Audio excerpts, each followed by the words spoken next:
নমস্কার। ভরতপুরের বিধায়ক, আমি মুর্শিদাবাদ জেলা নিয়ে বলছি, ভরতপুরের বিধায়ক হুমায়ুন কবির কি সত্যি সত্যি কংগ্রেসে যোগদান করবে? তার সঙ্গে আমি সরাসরি বাই ফোনে কথা বলেছিলাম গত 3 দিন পূর্বে। তিনি আমাদেরকে জানিয়েছেন বা আমাকে জানিয়েছেন, আমি সরাসরি তাকে ফোন করেছিলাম। আমি বলেছিলাম, দাদা সত্যি সত্যি কি আপনি কংগ্রেসে যোগদান করতে চলেছেন? আপনাকে সত্যি সত্যি কি প্রিয়াঙ্কা গান্ধী আপনাকে ফোন করেছিল? এবং আপনি কেন কংগ্রেসে যোগদান করতে চলেছেন? আপনার মনের মধ্যে কি আক্ষেপ রয়েছে? মুখ্যমন্ত্রীকে আপনি কি বার্তা দিতে চাইছেন? আপনার মনের মধ্যে কেন ক্ষোভ রয়েছে টিএমসির প্রতি? সমস্ত প্রত্যুত্তর আমাকে দিয়েছিল। শুনবেন, কংগ্রেসে কবে যোগদান করবে সেটাও প্রশ্ন আমরা করেছিলাম।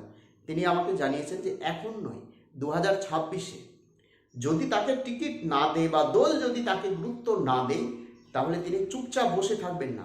বসে থাকার লোক বা ব্যক্তি বা নেতা তিনি নয়। বুথ লেভেলের কর্মীদের সঙ্গে তার যোগাযোগ রয়েছে, একেবারে গ্রাস রুট লেভেলে গিয়ে তিনি রাজনীতি করে। প্রত্যেকটা ভোটারের সঙ্গে তার কানেকশন রয়েছে। প্রত্যেকটা তার যে নির্বাচনী ক্ষেত্র, ভরতপুর বিধানসভা ক্ষেত্র, প্রত্যেকটা ভোটারের পরিস্থিতি তিনি জানে, যে কার বাড়ির পরিস্থিতি কেমন রয়েছে তিনি জানেন। তার সঙ্গে একেবারে আত্মিক যোগাযোগ রয়েছে। গ্রাস রুট থেকে তিনি উঠে এসেছেন। ফলত তিনি বলেছেন, যদি আমাকে টিকিট না দেয় বা গুরুত্ব যদি না দেয়, তাহলে 2026-এর জানুয়ারি মাসে একটা চিন্তা ভাবনা করব। কিন্তু আমি চুপচাপ বসে থাকবো না। বসে থাকার ব্যক্তি আমি নই, আমি দেখিয়ে দেব। অর্থাৎ আমার যেটা মনে হচ্ছিল যে তিনি কংগ্রেসে যেতে পারে 2026-এ, যদি তাকে টিকিট না দেয়। চুপচাপ থাকবে না। দ্বিতীয় প্রশ্ন হচ্ছে যে আমি জিজ্ঞেস করেছিলাম যে প্রিয়াঙ্কা গান্ধী কি আপনাকে ফোন করেছিল?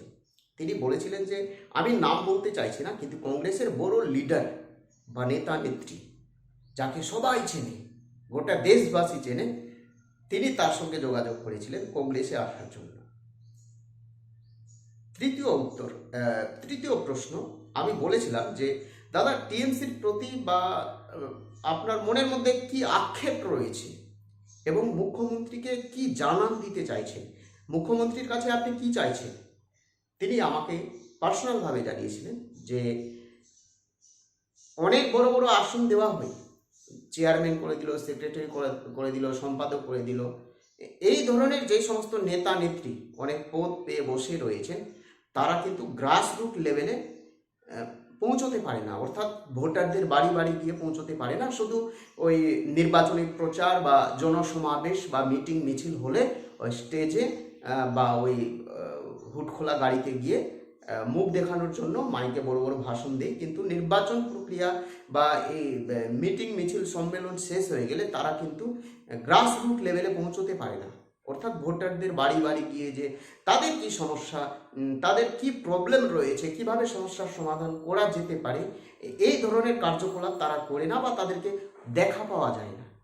মানুষের বিপদ হলে তাদেরকে দেখা পাওয়া যায় না। হ্যাঁ, মিডিয়া আসলে তখন যায় মুখটুক দেখানোর জন্য।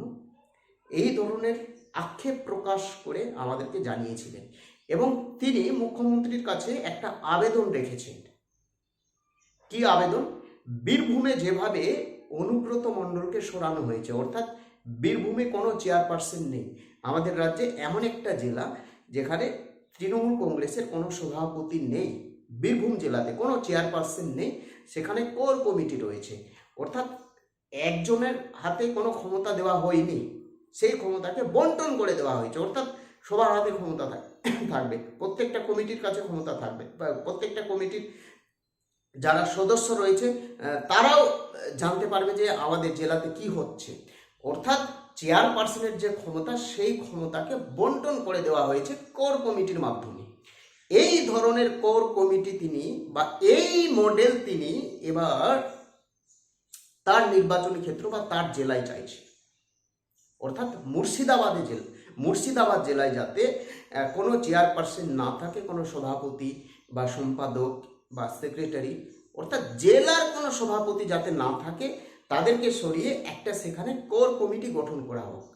অর্থাৎ বীরভূম জেলাতে যে মডেল কাজ করেছে বা যে মডেল অ্যাপ্লাই করা হয়েছে সেই মডেল চাইছেন মুর্শিদাবাদ জেলাতে। বোঝাই যাচ্ছে যে মুর্শিদাবাদে একটা গোষ্ঠী কোন্দল রয়েছে, অর্থাৎ কেউ কাউকে গুরুত্ব দিচ্ছে না। তিনি চাইছেন কোর কমিটি, তাকে যদি টিকিট না দেওয়া হয় 2026-এর জানুয়ারি মাসে কংগ্রেসে যেতে পারে, যেটা মনে হচ্ছে। কিন্তু তিনি বসে থাকবে না। তিনি আরও জানিয়েছেন যাকে বড় বড় আসন দিচ্ছেন, পদ দিচ্ছেন, পোস্ট দিচ্ছেন, তিনি কিন্তু গ্রাসরুট লেভেলে, তারা যাদেরকে বড় বড় পোস্ট দেওয়া হয় গ্রাসরুট লেভেলে নাকি তারা কাজ করে না। অনেক কথোপকথন আমাদের সঙ্গে হয়েছে এবং নানা আক্ষেপ প্রকাশ করেছেন। হুমায়ুন কবির সম্পর্কে সমস্ত তথ্য আপনাদেরকে আমি জানিয়ে দিলাম, কারণ আমি নিজে তার সঙ্গে কথা বলেছি। প্রত্যেকে ভালো থাকবেন, সুস্থ থাকবেন। আজকে একটা আন্দোলন হয়েছিল, যারা ইললিগাল চাকরি প্রার্থী, টেন্টেড চাকরি প্রার্থী, তারা কিন্তু মুখ্যমন্ত্রীর বাড়ির আশেপাশে গিয়ে আন্দোলন করছিলেন। পুলিশের পিজন ভ্যান সঙ্গে সঙ্গে আসে এবং তাদেরকে একেবারে গাড়িতে নিয়ে চলে গেছে। যাই হোক, প্রত্যেকে ভালো থাকবেন, সুস্থ থাকবেন। রাজ্য, রাজনীতি, দেশ বিদেশ সমস্ত খবরাখবর আপনারা পেয়ে যাবেন। নতুন হয়ে থাকলে চ্যানেলটিকে সাবস্ক্রাইব করে দেবেন। জয় হিন্দ।